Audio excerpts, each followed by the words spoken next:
पंडिता लक्ष्मीबाई उर्फ रमाबाई 1858 ते 1922. जन्म 23 एप्रिल 1898, गंगामुळे, जिल्हा मंगरूळ, कर्नाटक. वडिलांचे नाव अनंत शास्त्री डोंगरे. आई वडिलांच्या मृत्यूनंतर बंधू श्रीनिवास या सोबत घेऊन रमाबाईंनी तीर्थयात्रेच्या निमित्ताने भारत भ्रमण केले. कोलकाता मुक्कामी आपल्या पांडित्याने त्यांनी विद्वानांना प्रभावित केले. त्यामुळे त्यांना सरस्वती व पंडिता या पदव्या देण्यात आल्या. पंडिता नावाने प्रसिद्ध त्या एकमेव महिला समाजसुधारक. बंगाली स्त्रियांनी त्यांना भारतवर्षीय स्त्रियांचे भूषण असे मानपत्र दिले. कोलकात्याच्या बिपिन बिहारी दास या शूद्र समाजातील वकिलांबरोबर झालेल्या त्यांच्या विवाहाने खळबळ उडविली. पतीनिधनानंतर रमाबाई पुण्यात आल्या. त्यांची कन्या मनोरमा हिचे देखील अकाली निधन झाले. देशाच्या उन्नतीसाठी स्त्रियांची स्थिती सुधारणे गरजेचे आहे असे त्यांचे मत होते.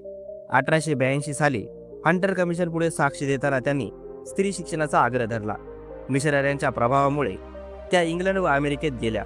29 सप्टेंबर 1883 रोजी इंग्लंडमधील बॅप्टिस्ट चर्चमध्ये रमाबाईंनी ख्रिश्चन धर्माचा स्वीकार केला. त्यानंतर त्यांनी शिक्षणासाठी व स्त्रियांच्या उन्नतीसाठी त्यांनी हयातभर काम केले. पंडिता रमाबाईंनी स्थापन केलेल्या संस्था आर्य महिला समाज पुणे 1 मे 1882. या संस्थेच्या माध्यमापासून त्यांनी स्त्रियांच्या स्थितीबाबत जागृती केली. या संस्थेच्या शाखा अहमदनगर, सोलापूर, पंढरपूर, बार्शी, ठाणे, मुंबई येथे स्थापन. रमाबाई असोसिएशन 1887 साली अमेरिकेतील बोस्टन शहरात रमाबाईंनी ही संस्था स्थापन केली. शारदा सदन, शारदा आश्रम, मुंबई 1889 या संस्थेमार्फत निराश्रित विधवा अनाथ स्त्रियांच्या निवास भोजनाची व्यवस्था.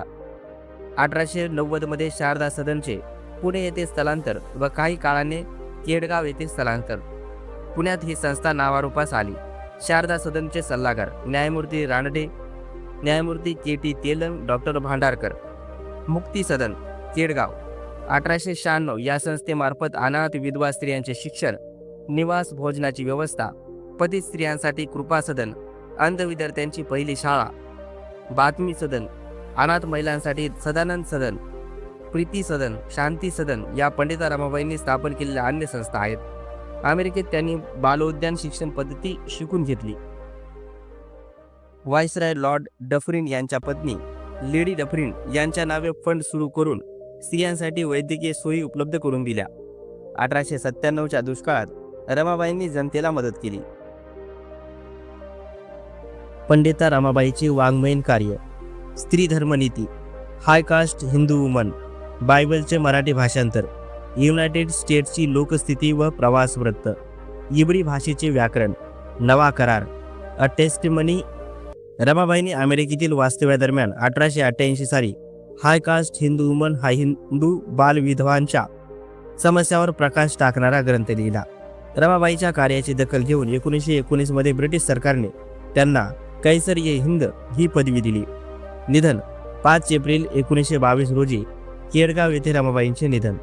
स्त्रियांच्या मुक्तीची आद्य प्रवर्तक या शब्दात महाराष्ट्रात रमाबाईंचा गौरव केला जातो.